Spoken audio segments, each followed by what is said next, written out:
Now, the greatest radio shows of all time.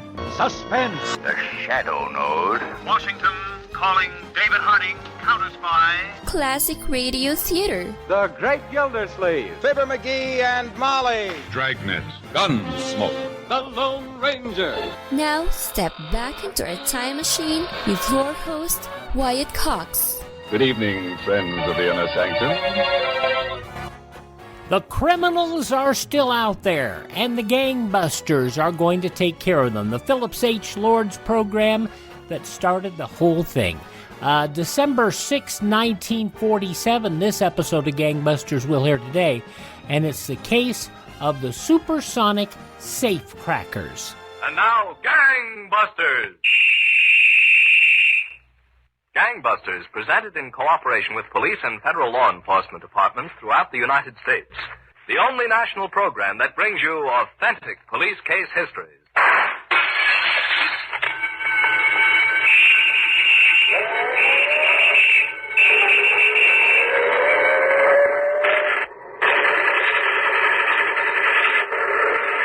Tonight, Gangbusters presents the case of the Supersonic Safecrackers, whose leader thought he could outwit New York detectives by use of scientific methods, but who learned that to a woman there is nothing so unscientific as a slap in the face.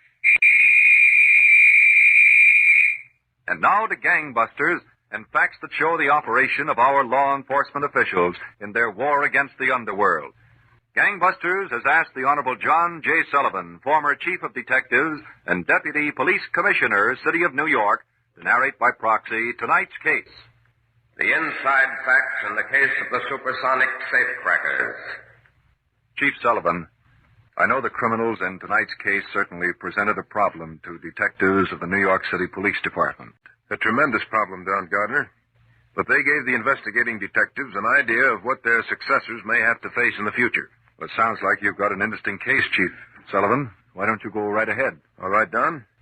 On the west side of New York, a little uptown from Times Square, there was a cheap restaurant, a chili parlor, in the basement of an old brownstone house. Miguel, the Mexican proprietor, on occasion prepared his peppery native dishes for special customers. One such customer was Russ Enfield, who, on a particular night about a year and a half ago, sat at a corner table with his girl Myra as Miguel took up their order.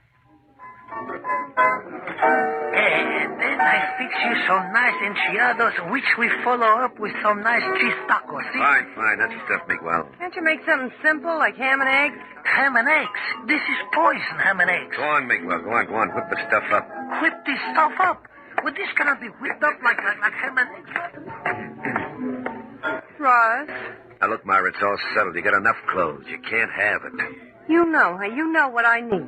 Yeah, I know what you need. Well, let's forget about it. Russ, I swear I'm not going to stand for this pushing around. There's certain things a girl's entitled to. If you don't keep quiet about it, I'll give you what you're entitled to. Now, don't let's start it. Uh-oh. Comes Jonesy and the guy. Ray. Where's this turtleneck sweater? All right. Now, keep quiet. Well, here we are, Russ. Hello, Jonesy. Do you look sweet tonight? Yeah. I just got a haircut. Okay. You're Preble, huh? That's right. Joe Preble, Russ Enfield. Come on, Jonesy. Hi. Let's go over at the bar and have a drink. Is it okay, Russ? Sure. Go ahead. I want to talk to Preble. Take care of my enchiladas. Yeah, I'll see they don't get cold. Come on, Myra. Those enchiladas couldn't get cold inside. There he is. Have a chair, Preble. Thanks. Your kid. She's just like the rest of them. No, Preble? Sounds okay to me, Russ. The way Jonesy explained it. Jonesy's not the best explainer in the world. Have any questions? What kind of questions? Safe cracking is safe cracking. With a few improvements, yeah. For instance, you don't have to carry that gun anymore. Who told you I'm carrying a gun? Nobody told me. I just found out now. You carry it in a shoulder holster under your left arm. Right? Now, whose mind you been reading? Haven't been reading any minds. Just a dial on this little gimmick. It's a funny-looking watch. What is it, anyway? Just a little gimmick I picked up. They used them in the war. Metal detector. Oh, cute. Cute as they come. But how does it open a safe? Might come in handy, just like everything we use. The walkie-talkies, the supersonic stuff, everything. You gotta show me that it beats the old way. You've been on ice too long, Preble. You got a Sing-Sing complex. Now remember what I tell you about the gadgets we work with. The scientific stuff can only go so far. Can't even go that far without a little head work. Okay, just lay it out. Now, hold it. Senor Russ, you would like the tortillas plain or toasted? Toasted, I think. Anything, Miguel. Just get it out here. See, toasted. Toasted will be more better tonight because it's yesterday's tortilla. He should drown in a barrel of tequila. Well, Preble, you think you could come along and do what I tell you without giving me any argument? Look, I've been knocking the knobs off safes 15 years now. I can use your experience, but my methods are a little different. What do you come to be such an expert in this science stuff? The Navy, pal.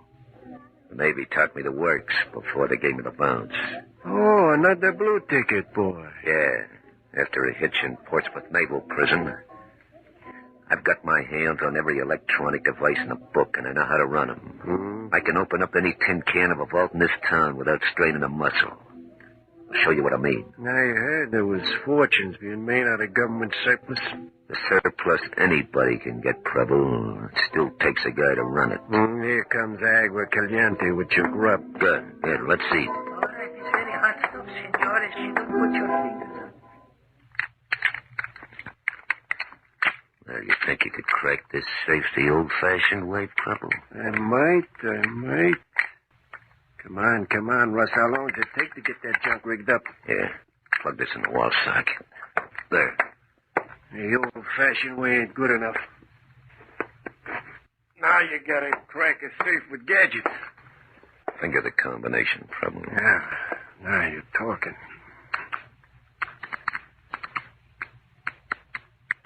Okay, hold it. One tumbler dropped. Did not. I didn't hear it drop. I got the best ears in the business. It dropped, I tell you. The gadget told me it did. No kidding. I'll run the dial back the other way. Easy. Yes. Hey, what's that? Shut up. What is it, Jonesy? Keep the light lower, Russ. I got a glimmer of her from the window just now. Right. Keep that light lower, Preble. Any radio cars around, Jonesy? Not a sign of one, Russ. How you doing? Okay, but we won't get it open if I talk to you all night. You just stay in the car. Keep your eyes out for cops. Okay. Hey, that's all right. The walkie-talkie's okay. I know it. Well, go on, get to work in that combination. Sure. Want to grab that dough and get out of here. 518 the quarter. 31, 160 pounds. Investigation of homicide. Look, Captain Hanson, I hate to break in on a lineup like this. Sergeant, what's up? Just had a call from the 32nd Squad. Face the left, John. They got into the vault of the finance company office at 124th and Lexington last night. Got away with over 3,000. Does it look like the same boys, Sergeant? No telling. Come on, let's get up there. All right. Ryan from Identification's on the way up there now to dust the place over for prints. Good. Walk off the way you came on. Go ahead, Sergeant. Yeah. Car's parked outside, Captain. We can... Oh, Sergeant. Yes, sir? You say they fingered this safe open? That's what the 32nd Squad says. One of those boys must have awfully tender fingers. Probably took them all night manipulating that combination, just like that one last week, Captain. They could have blown the door off in an hour. I don't know, Sergeant. Maybe these boys have a way. A way? What do you mean, a way? We'll see. Let's get up there and look that vault over. Hey, Russ, I would... Hello, Jonesy. Oh, hi, Myra. Is, Russ around? Sure, he's in there sleeping. He's got a night job, remember? I guess I'll come back later. What's your rush, Hanson? You can wait. You don't have to wait standing up. Okay. Thanks, Myra. Not over there. Sit down here. There? Okay, if you don't mind.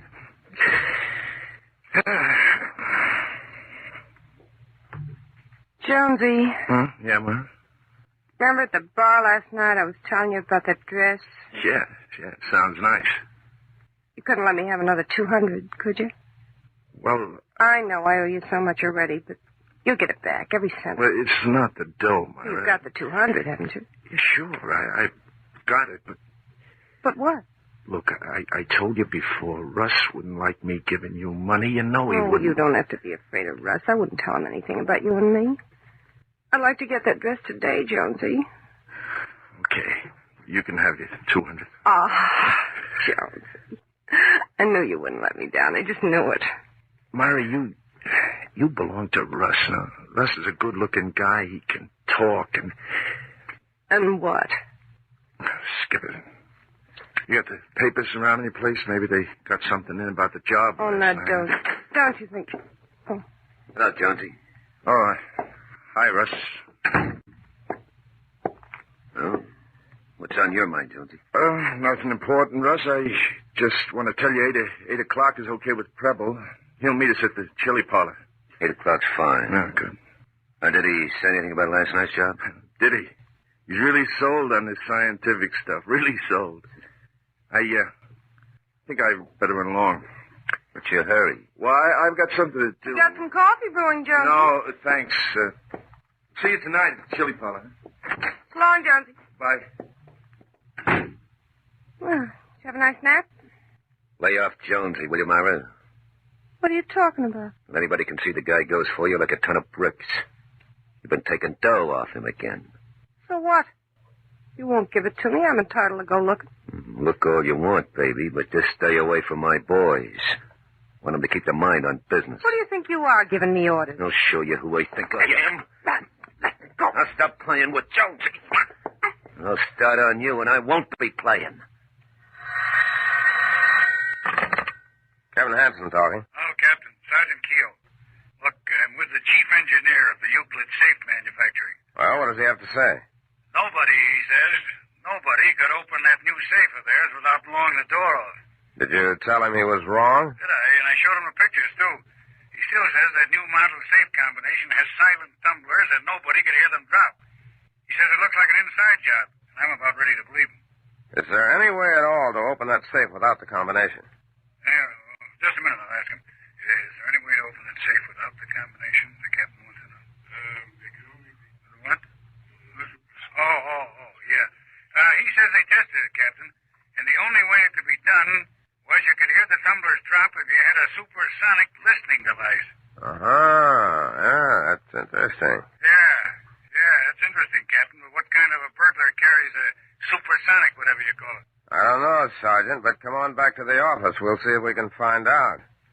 So done as the gang of criminals led by Russ Enfield prepared to extend their scientific safecracking venture still farther, New York City detectives had obtained their first inkling to their method of operation. It was the beginning of a long trail that didn't end until the threat of death lurked on both sides of a skyscraper's skylight.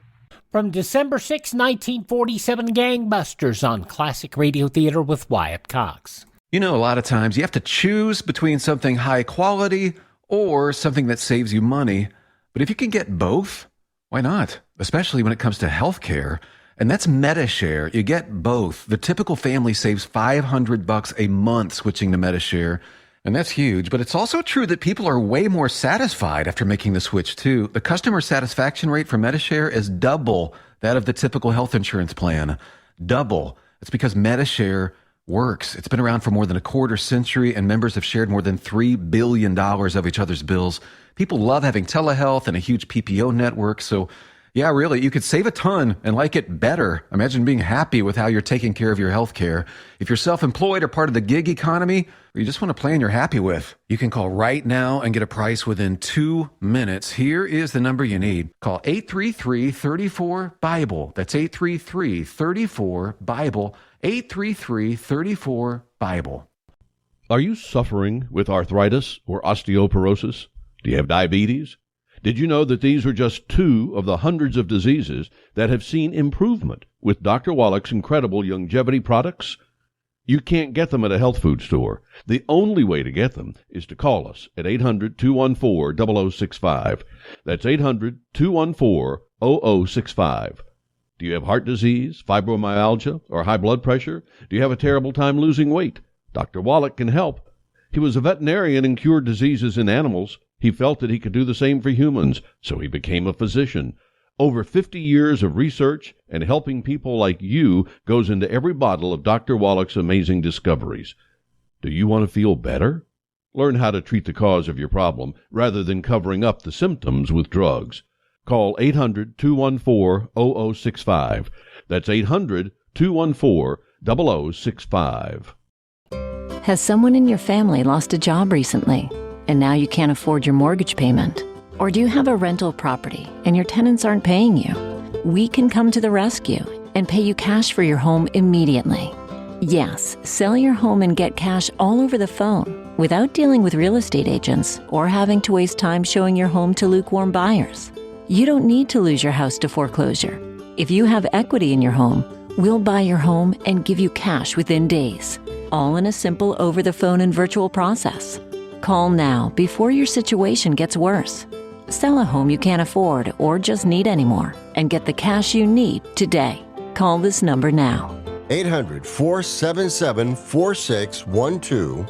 800-477-4612. 800-477-4612. That's 800-477-4612. Paid for by Want to Sell. Now on Classic Radio Theater with Wyatt Cox, more of Gangbusters, December 6th, 1947, the case of the Supersonic Safecrackers. Now, back to Gangbusters. You were telling us, Chief Sullivan, that the criminal Russ Enfield led his gang in a number of successful safecrackings by using such modern instruments as supersonic listening devices and walkie-talkie apparatus to warn of approaching trouble. That's right, Don. And New York City detectives had an idea of what was going on and were proceeding with their investigation. One night shortly before starting on a safe burglary they had planned, Russ Enfield had just finished dinner with his Confederates and the girl Myra at the chili parlor the gang patronized. Listen, Russ, boss or no boss, this is the last time I go for this Mexican food. Can kill you. Yeah, it's like olives. You gotta learn to like this stuff. And you will if you get a stomach left. Oh, what's the matter with Mexican food? I like it. Okay, Jonesy, it's getting late. Drive Myra home, will you? Yeah, Russ, sure. Yeah, I thought you were taking me on this one. A dame's place is home. Who asked you? On home, will you? Come on, Myra. Now hurry back here, Jonesy. Pebble and I'll have the whole thing gone over. Well, have a good time, boys. Let's go, Jonesy. You sure? Toodaloo. I'll see you later, Jonesy. Yeah. I got the car parked right outside, Myra. That's sweet of you, Jonesy. Look, Myra, I want to talk to you. Now, wait. Wait till we get outside. Okay. I'll get the door. Hey, buenas noches. Night, Miguel. Got warmer. Yeah? Where's the car? It's right there. Look, Myra, Yeah. your new dress looks nice on. Does it? Glad you like it. Oh, wait a minute, Myra. When is the payoff going to be? Jonesy, I told you you'd get back every cent. 800, isn't it? When a guy gives dough to a dame, she means something to him, Myra. Oh, Jonesy, you mean something to me, too, but I'm scared. I'm scared of Russ.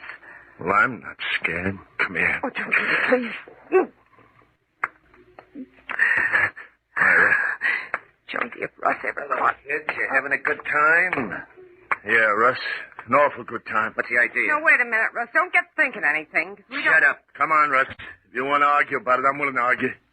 You think I ought to get socked? Try it. You're not going to get hit, Jonesy. Not you. Hey, now, wait a minute. Wait, nothing, Myra. I told you to cut this out. Russ, no, don't shoot! You hadn't ought to have done that, Russ. She had it coming. Did I? I said you hadn't ought to have done that, Russ. Go on, Myra. Grab a cab and get home. I'll take her home. You do what I tell you. Go on, Myra. Start walking. Don't you ever lay a hand on me again. You didn't have to hit her, Russ. You listen to me, Jonesy. Myra's no dame for you. If you want a girl, go get somebody else. Ain't that up to Myra? It's up to me. I came out to tell you to pick up an extra 20-foot extension cord for that job tonight. Now get it before we start something that we can't finish. Yeah. An extra 20-foot extension cord. Well, get going. We haven't got all night. Don't worry about Myra. I'll take care of her. Let me get this straight, Commander. You say these are all the types of supersonic listening devices that are Navy equipment? That's right, Captain Hanson. There are 2 or 3 other types, later developments, but they're still secret. They all look pretty bulky. Except this one portable job. The Army had some types of their own, you know. Yes, I know. I've checked with the Army. That one's sensitive enough to enable a man using it to hear the tumblers and the safe combination drop. I've heard of instances where it was used during the war by the OSS and intelligence on certain missions in occupied territory, and quite successfully, too. I don't suppose these devices have too many industrial uses. No, Captain, not too many.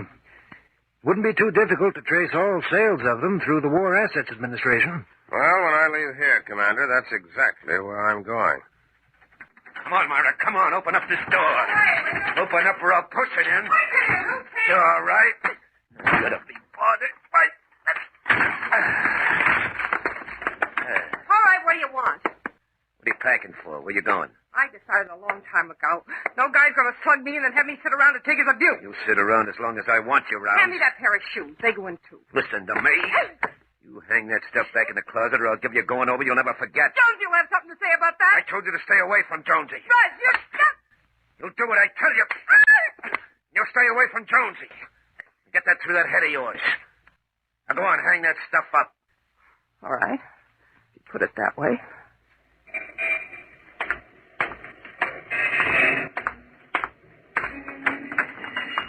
Yes, sir. Step right in.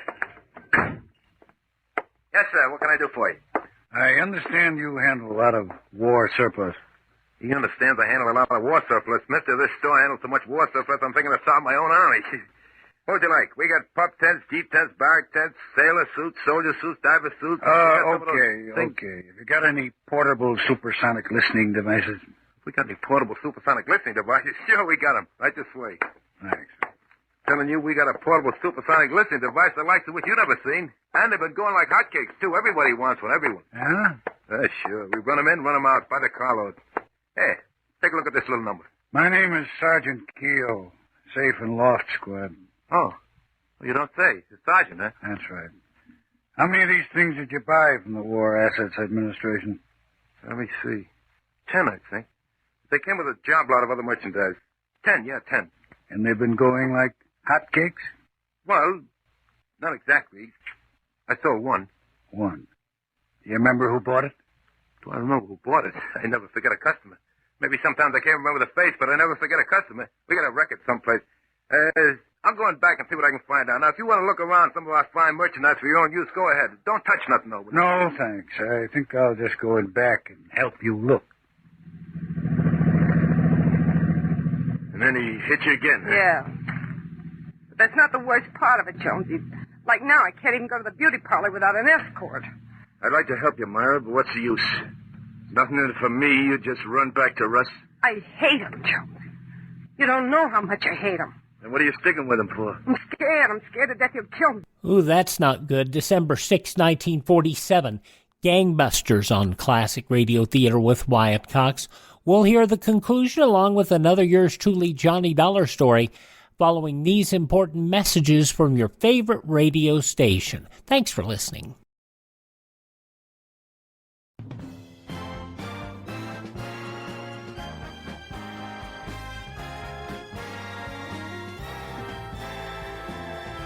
Thanks for tuning in to Classic Radio Theater with Wyatt Cox. Now the conclusion of Gangbusters, the case of the Supersonic Safecrackers from December 6th, 1947. Jonesy. There is a way. Wait for what? For you and me.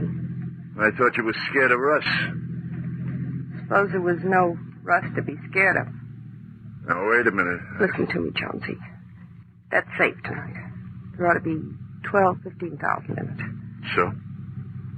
You and I could do a lot with 15,000, Jonesy. An awful lot. Yeah, maybe we could. Russ told me he's taking both you and Preble up into the place with him. I'm going to stay in the car. What about Preble? He don't mean nothing to you, does he? Not much, no. Okay, then. Okay, what? When the safe gets open and you've got the money, that's the time. Both of them? I don't know. Well, you don't have to, you know. If you can do without me. Well, now, look, Myra. But if you don't kill him, Jonesy, We'll never get a chance, you and me. Never. Think of it. 15,000. Yeah, Myra. Yeah, I want that chance.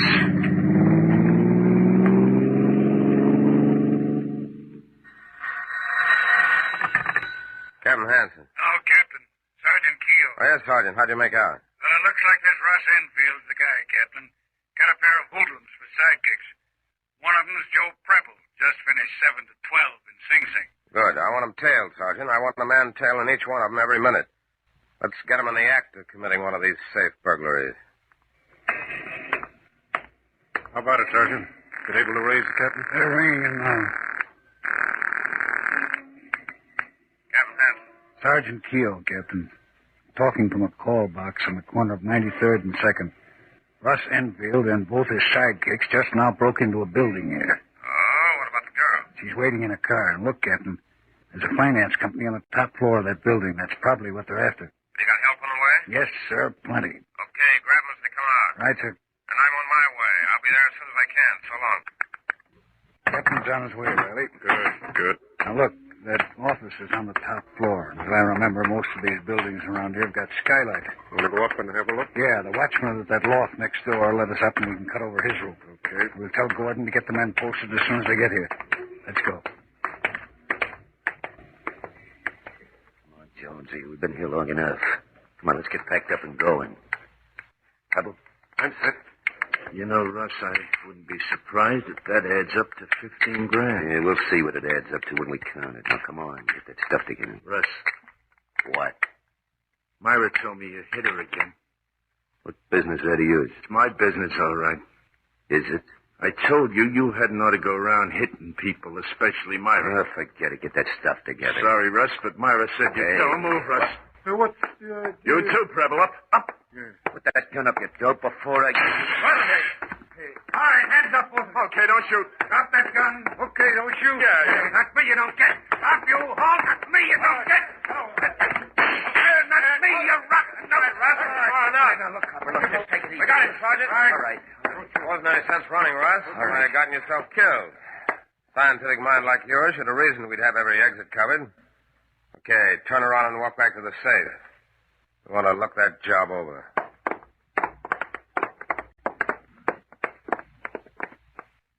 That, Don, was how Russ Enfield and his gang learned that not even the clever application of up-to-date scientific instruments can beat the law. They were all sentenced to long terms, which they are now serving in various New York state penitentiaries. Well, I was amazed, Chief Sullivan, that such equipment as supersonic listening devices could be purchased by burglars. Well, they can't anymore, Don.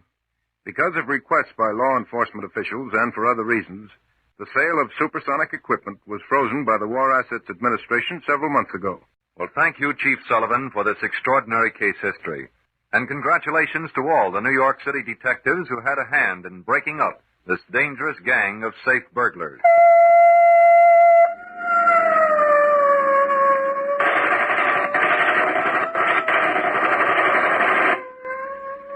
Leading roles were played by Chuck Webster, Elspeth Eric, and Bill Zucker.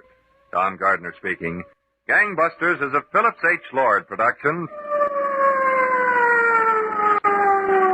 December 6, 1947, Gangbusters on Classic Radio Theater with Wyatt Cox.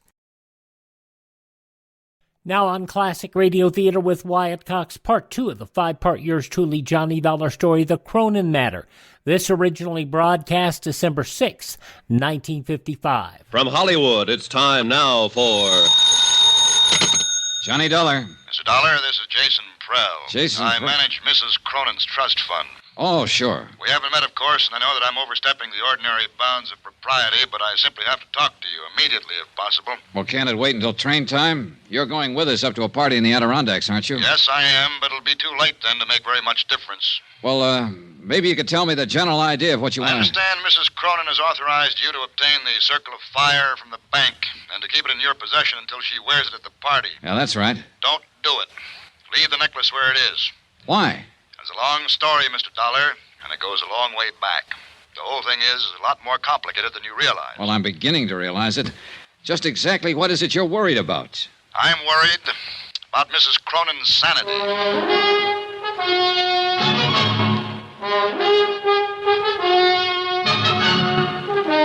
Tonight and every weekday night, Bob Bailey in the transcribed adventures of the man with the action-packed expense account, America's fabulous freelance insurance investigator. Yours truly, Johnny Dollar.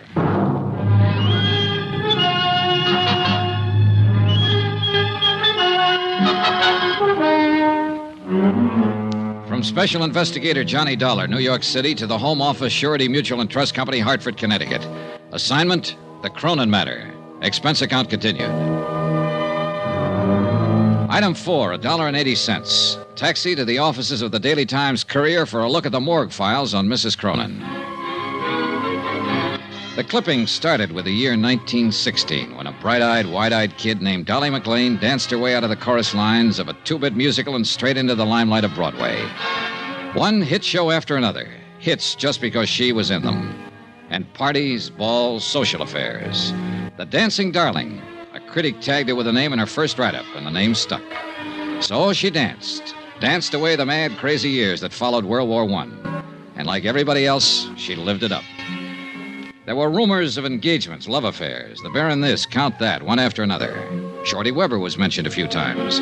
And Jason Prell was in from the beginning, as a promoter, though, a business manager, not as a lover.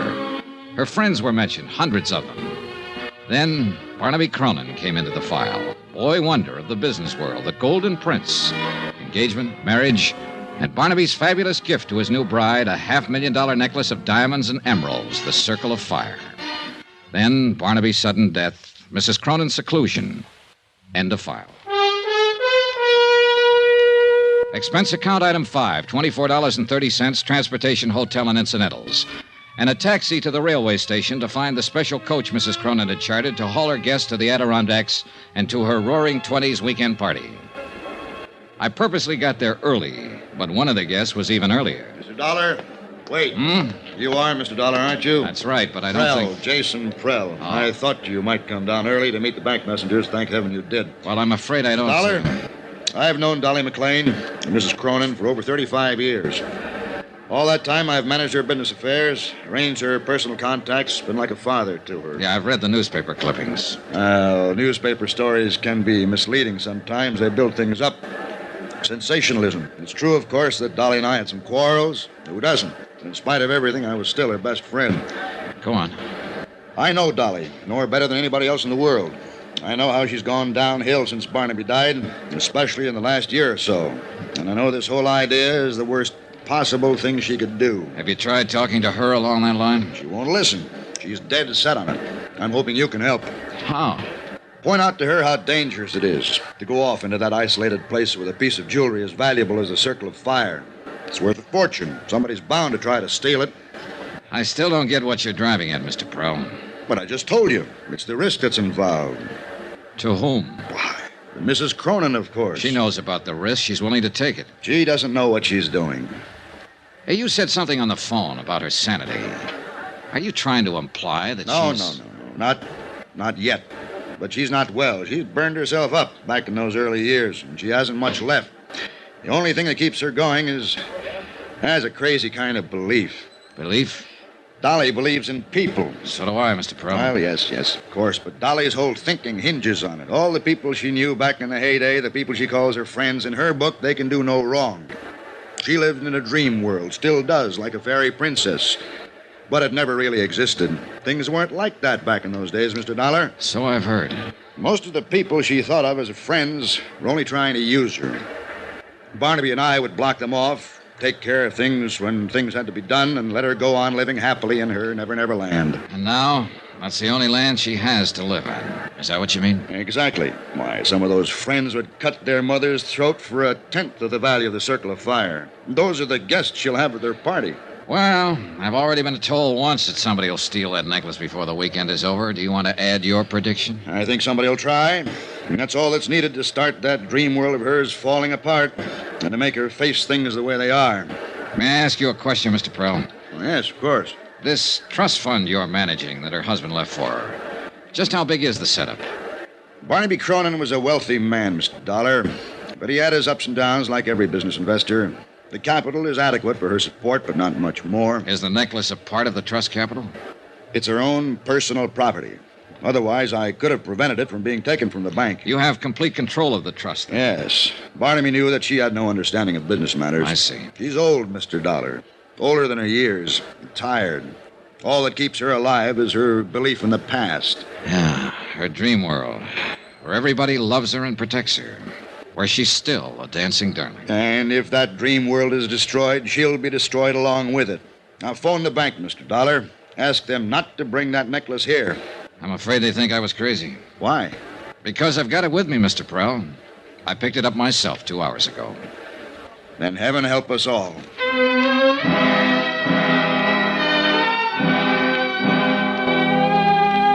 The convention coach Mrs. Cronin had chartered for the run to the Adirondacks was arranged with a long aisle of individual staterooms and a main lounge area at one end. It could accommodate 50 people, but when the train pulled out, there were only 6 of us in the coach. 6.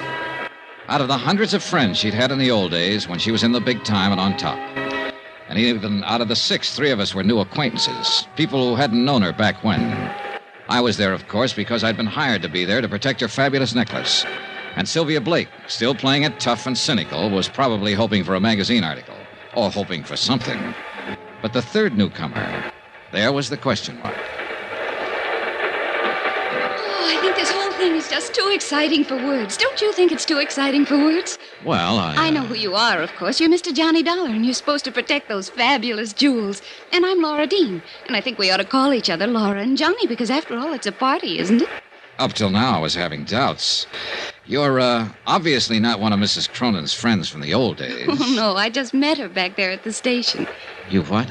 Well, I talked to her on the phone, of course. She sent an invitation to my aunt, who was a very dear friend of hers. Only they hadn't seen each other for years, and she didn't know my aunt had passed on over a year ago. So I phoned her and told Mrs. Cronin, I mean. And she said for me to come to the party, she'd like to meet me.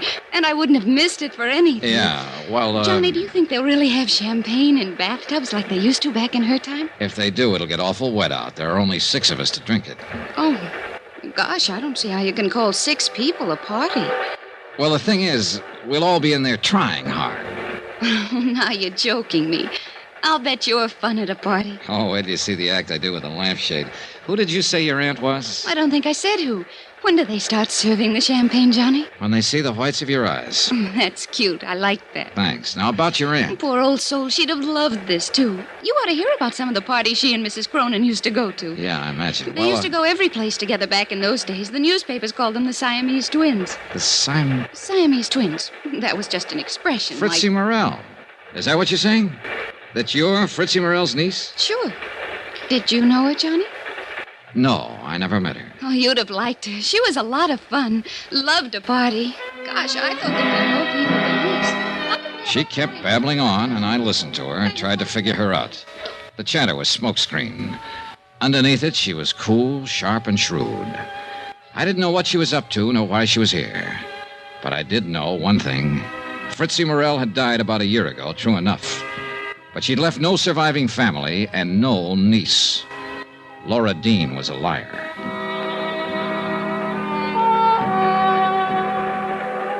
I hadn't seen Mrs. Cronin since we pulled out of the station. She'd greeted us, then gone right to her stateroom and stayed there. And when I saw Jason Prell come hurrying from that direction, I could read the look on his face even before he reached me. Mr. Dollar, please. Mrs. Cronin? Yes, go to her at once. What is it? What's wrong? She was suddenly taken ill, very ill. Hurry.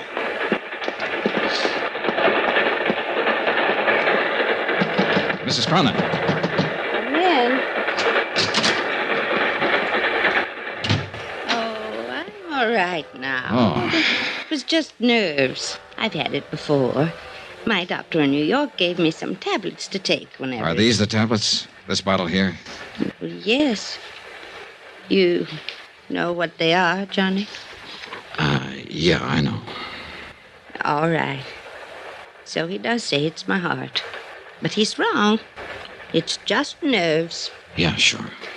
That's not why I sent for you, Johnny. You have the necklace. Yeah. Want to see it? No. I'll wait until it's time to wear it. Johnny, I've written something here. I'm going to sign it, and I want you to sign as a witness. Well, all right. Unless you'd rather have Jason Prell. Jason would argue about it. There. Now you sign. There you are. Keep it for me. Do you mind if I know what I've signed? Of course not. Read it if you like. In the event of my death, I, Dolly Cronin, being of sound mind, bequeath the necklace known as the Circle of Fire to Sylvia Blake. Sylvia loves jewels. She'll appreciate it. Yeah, I imagine she will. She's not to know about this, you understand, because, of course, it'll be years before she gets it. Oh, sure it will. Now, you'd better try to get some sleep. I'm going to. And thanks, Johnny. It was nothing. You know something? I was heartbroken when they didn't show up at the station. All my old friends. But I've been lying here thinking, and I've finally figured it out. Oh? They all went on ahead. They'll be waiting at the house. They're trying to surprise me. Don't you think so, Johnny? I said, yes, I thought so. But I was lying, because I didn't think so. But she was still a dancing darling, and she had that way about her. You wanted to protect her. I didn't go back to the lounge. I walked down the corridor to my stateroom. It was night by then, and the corridor was only dimly lit. My stateroom was dark. When I opened the door, I caught a bare flash of movement. Too late. Oh!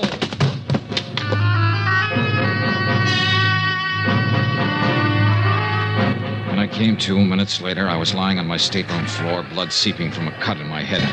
I felt in my inside pocket for the bulky leather case that had held the necklace. It was gone.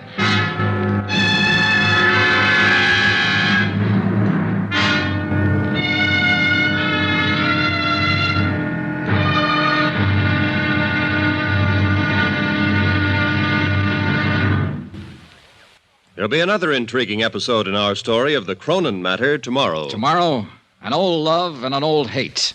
And violence breaks out at midnight. Join us, won't you? Yours truly, Johnny Dollar.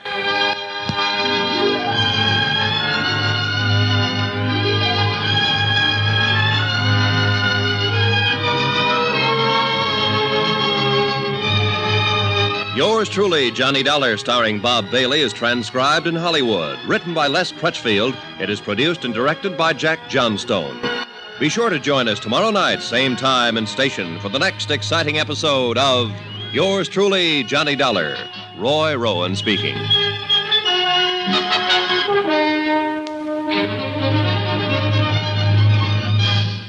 From December 6th, 1955, yours truly, Johnny Dollar, here on Classic Radio Theater with Wyatt Cox, the Dancin' Dolly. Ain't she something? All righty, we thank you for tuning in to Classic Radio Theater with Wyatt Cox. Visit my friend Ted at RadioMemories.com, who has a whole line of these yours truly, Johnny Dollar shows on cassette, CD, or flash drive for your computer in exceptional quality. RadioMemories.com. All right, visit my webpage. That is at classicradio.stream. At classicradio.stream, not only can you stream our programs on demand, we have a list of places where you can download the shows to your computer or phone so you can listen on the go. We also have information on building a classic radio collection of your own. You can contact me directly. You can also find our social media links. Very important to have. At all times, our social media links on Twitter and on the Book of Faces. And you can also contact me, as I said, and you can buy me a coffee. The Buy Me a Coffee money goes to keeping our distribution channels open and for us to acquire additional classic radio collections. Have yourself a great day. Tell all your friends the great radio shows are right here at this spot on the dial. Classic Radio Theater with Wyatt Cox on your favorite radio station.